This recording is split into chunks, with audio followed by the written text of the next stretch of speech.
দেখো আজকে শুরু করছি এরিয়াজ রিলেটেড টু সার্কেল। তোমাদের ক্লাস 10 এর সার্কেল দুটো আছে, একটা হচ্ছে এরিয়াজ রিলেটেড টু সার্কেল আর একটা আছে এমনিতেই সার্কেল লেখা আছে।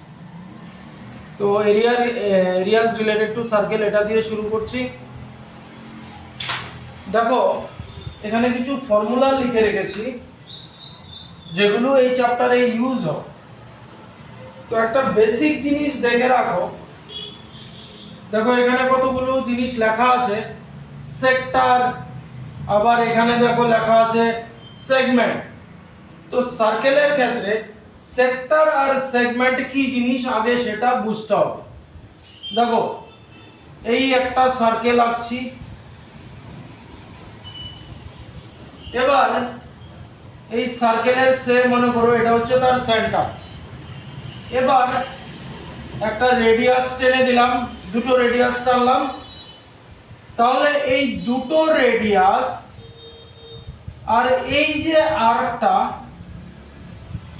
এই দুটো রেডিয়াস আর এই আর্কটা মিলে যে পোরশনটা তৈরি হচ্ছে, মানে এই জায়গাটা, এটাকে বলা হয় সার্কেলের সেক্টর। দেখো সেম এই ফিগারটা যদি কনসিডার করি, তাহলে এটা একটা রেডিয়াস, এটা একটা রেডিয়াস, আর এই হচ্ছে একটা আর্ক। এই যে গ্রিন কালারের পোরশনটা আমি করে রেখেছি, এই পোরশনটাকে বলা হবে সেক্টর।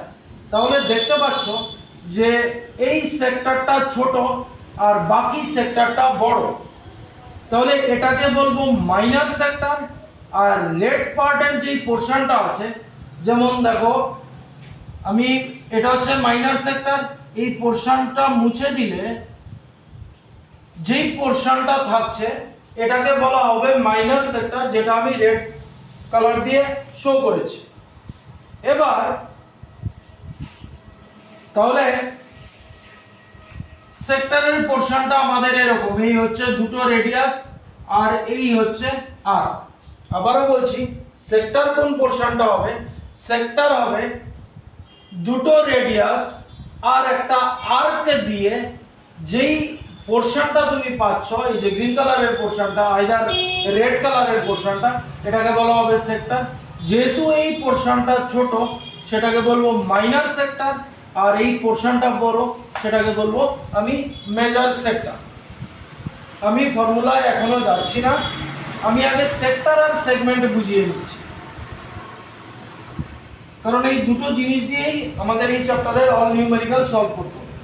আবার একটা সার্কেল আঁকছি, দেখো এই তার সেন্টার। এবার কোনো একটা কর্ড এভাবে টেনে দিলাম, সে মনে করো এই একটা কর্ড টানলাম, এটার নাম দিলাম এবি। আর একটা জিনিস খেয়াল রাখবে, diameter is the biggest chord in a circle.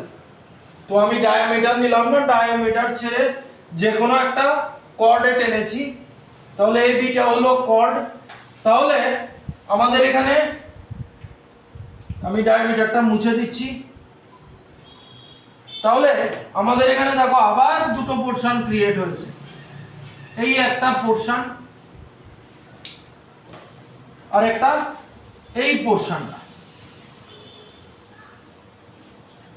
এই যে একটা কর্ড আর একটা আর্ক দিয়ে যেই পোরশনটা হচ্ছে, যেমন আমি নিচের পোরশনটা যদি ধরি, এই হচ্ছে আমার লোয়ার পোরশনটা, এটাকে বলবো আমি সেগমেন্ট। যেহেতু এটা ছোট, এটাকে বলবো মাইনর সেগমেন্ট, যেহেতু এটা বড়, সেটাকে বলবো আমি মেজর সেগমেন্ট। তাহলে সেক্টর হচ্ছে দুটো রেডিয়াস আর আর্ক দিয়ে বানানো পোরশন, সেটাকে বলবো সেক্টর। আর সেগমেন্ট বলবো ডায়ামিটার ডায়ামিটার কি বলছি, কর্ড আর আর্ক দিয়ে বানানো পোরশনটাকে বলবো আমরা সেগমেন্ট। আর এখানে আরেকটা কথা বলে দিই যে diameter is the biggest chord in a circle. এই হচ্ছে সেক্টর আর 1 মিনিট, এই হচ্ছে সেক্টর আর সেগমেন্টের মেন ফান্ডামেন্টাল। এবার আমরা ফর্মুলায় ঢুকছি। দেখো তাহলে আরেকটা জিনিস দেখো, মোটামুটি আমাদের জানা জিনিসই একটু কনসেপ্টে ইউজ হবে, ফর্মুলা আসবে। সার্কেলের এরিয়া কি আমরা জানি, আগেও পেয়েছি, সার্কেলের এরিয়া পাই আর স্কয়ার।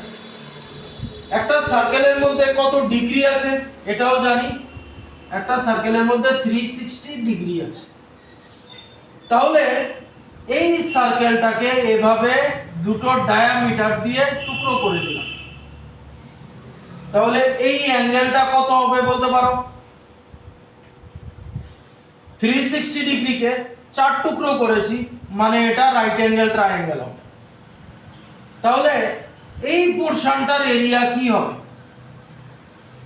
পুরো সার্কেলের এরিয়া যদি পাই আর স্কয়ার হয়, তাহলে এটা সার্কেলের 4 ভাগের 1 ভাগ, মানে 1/4 পার্ট। তাহলে এটার এরিয়া যদি পাই আর স্কয়ার হয়, তাহলে এই যে আমি শেড করে রেখেছি এই পোরশনটার এরিয়া কি হবে? এই পুরো সার্কেলটার 1/4 মানে পাই আর স্কয়ার বাই 4। এটাও কিন্তু একটা সেক্টর। দেখো এই ফর্মুলাটাই এখানে ইউজ হবে। কিভাবে ইউজ হচ্ছে দেখো। আচ্ছা, এবার আমি মাইনর সেক্টরের ফর্মুলা লিখেছি θ/360 ইনটু পাই আর স্কয়ার। থিটা কি জিনিস? থিটাটা হচ্ছে এই যে দুটো রেডিয়াস টেনেছি এই অ্যাঙ্গেলটা কতটুকু। তাহলে আবার এটায় আসছি, এই সার্কেলের এরিয়া কি হয়েছে? পাই আর স্কয়ার বাই 4। এবার দেখো মাইনর সেক্টর, তাহলে এই অ্যাঙ্গেল আমি জানি না, ফর্মুলা আমি কি নিয়েছি? θ/360 ইনটু পাই আর স্কয়ার।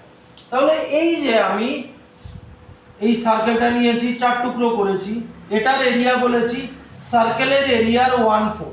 কিভাবে এসছে দেখো, দেখো কিভাবে এসছে। এই অ্যাঙ্গেলটা এই পুরো সার্কেলটার কতটুকু? এই পুরো অ্যাঙ্গেলটা হচ্ছে তোমার 360 ডিগ্রি, আর এই অ্যাঙ্গেলটা কত? 90 ডিগ্রি। আর সার্কেলের এরিয়া কত? পাই আর স্কয়ার। তাহলে দেখো কাটাকাটি করলে কি আসছে? 1/4 পাই আর স্কয়ার আসছে। এটা বের করতে পারলাম কেন? আমি এই অ্যাঙ্গেলটা জানি 90 ডিগ্রি। এবার এই অ্যাঙ্গেলটা যদি না জানি, যেমন এখানে চলে আসছি, এই অ্যাঙ্গেলটা আমি জানি না, এই অ্যাঙ্গেলটাকে নিয়েছি থিটা। তো ফর্মুলা কি হবে? অ্যাঙ্গেল তো আমি জানি না, θ/360, এই যে θ/360 ইনটু পাই আর স্কয়ার, এটা হলো মাইনর সেক্টরের ফর্মুলা। মেজর সেক্টরের ফর্মুলা তাহলে কি হবে? এই পুরো সার্কেলটা থেকে এই মাইনর সেক্টরের এরিয়া বাদ দিয়ে দিলে মেজর সেক্টরের এরিয়া আসবে, এরিয়া মেজর সেক্টর। তাহলে পুরো সার্কেলটার এরিয়া কি? Pi r square. মাইনর সেক্টরের এরিয়া কি? θ/360 ইনটু পাই আর স্কয়ার। এই গেল সেক্টরের পার্ট। এবার আসো length of minor arc. Minor arc কোন জায়গাটা? এই জায়গাটা হচ্ছে মাইনর আর্ক। আর মেজর আর্ক কোন জায়গাটা হবে? এই যে ব্লু পার্ট দিয়ে দিচ্ছি,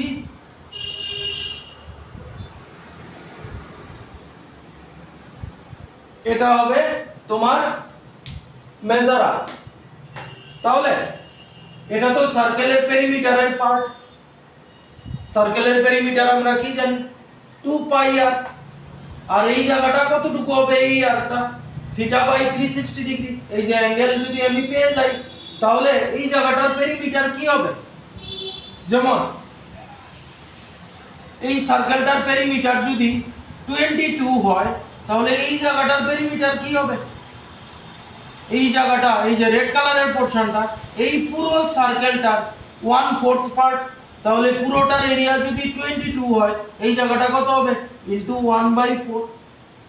এটাই হচ্ছে লেন্থ অফ দা। তাহলে লেন্থ অফ দা মাইনর আর্কের ফর্মুলা কি নিয়েছি? Perimeter of the circle into θ/360, মানে এই জায়গাটা কত। তাহলে লেন্থ অফ মেজর আর্ক, এই ব্লু কালারের পার্টটা কি হবে? পুরো সার্কেলের পেরিমিটার কি? 2 পাই আর। এখান থেকে এই মাইনর আর্কের লেন্থ বাদ দিয়ে দেবো, আমার মেজর আর্কের লেন্থ বেরিয়ে যাবে। এই গেল আরেকটা পার্ট। এবার আসছি সেগমেন্ট। আচ্ছা, আরেকটা জিনিস, এই ফর্মুলা তখনই ইউজ করতে পারবো যখন আমি থিটা জানি। এবার তুমি থিটা জানো না, তাহলে সেক্টরের এরিয়া কিভাবে বের করবে? যদি আমরা থিটা না জেনে থাকি, দেওয়া না থাকে, তখন আমাদের ইউজ করতে হবে এই ফর্মুলাটা। দেখো লিখে দিয়েছি, if area of sector when theta is not given half into L into R. Theta জানা নেই, তো থিটা জানা না থাকলে এই ফর্মুলা ইউজ করতে পারবো না সেক্টরের এরিয়া বের করার জন্য। তো থিটা আমাদের বের করে নিতে হবে। সরি, থিটা যদি না জানি তখন কি করব? তখন ইউজ করব এই ফর্মুলাটা, হাফ ইনটু এল ইনটু আর। এলটা কি? এলটা হচ্ছে লেন্থ অফ দা আর্ক। ওই কেসে এই আর্কের লেন্থ দেওয়া থাকবে, তাহলে সার্কেলের এরিয়া আরামসে পেয়ে যাবে, আর রেডিয়াস বা ডায়ামিটার তো দেওয়া থাকবে। এবার আসো সেগমেন্টে। তাহলে আগেও বলেছি এটা মাইনর সেগমেন্ট, এটা মেজর সেগমেন্ট। মাইনর সেগমেন্টের এরিয়া কি হবে? Pi theta by 360 minus sine theta by 2 into cos theta by 2 whole bracket r square. এই হবে মাইনর সেগমেন্টের এরিয়া। আর মেজর সেগমেন্টের এরিয়া তাহলে কি দাঁড়াবে? পুরো সার্কেলের এরিয়া কি? Pi r square. এখান থেকে মাইনর সেগমেন্টের এরিয়াকে মাইনাস করে দাও, এরিয়া অফ মাইনর সেক্টর, তোমার মেজর সেক্টরের এরিয়া বেরিয়ে যাবে। এই হচ্ছে সার্কেলের বেসিক ফর্মুলা, যেগুলো আমরা এই এক্সারসাইজে ফুললি ইউজ করব। সেক্টর আর সেগমেন্ট ভালো করে আবারও বলছি, সেক্টর হবে দুটো রেডিয়াস আর আর্ক দিয়ে বানানো পোর্শনকে বলবো সেক্টর, আর সেগমেন্ট বলবো কর্ড আর আর্ক দিয়ে বানানো পোর্শনকে বলবো সেগমেন্ট। এই বেসিক ফর্মুলাগুলো মাথায় রাখবে। নেক্সট ক্লাসে এর উপর আমরা নিউমেরিক্যালসগুলোকে দেখব। Thank you.